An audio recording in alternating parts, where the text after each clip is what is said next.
భారతదేశాన్ని సర్వసత్తాక సామ్యవాద లౌకిక ప్రజాస్వామ్య గణతంత్ర రాజ్యంగా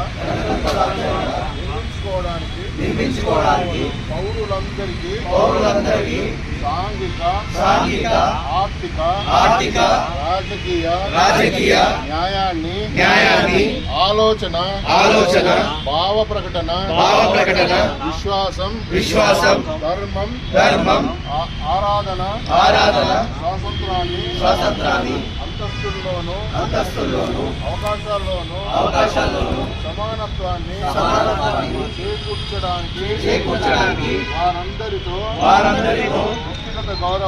వ్యక్తిగత గౌరవాన్ని జాతీయ సమైక్యతను సంరక్షిస్తూ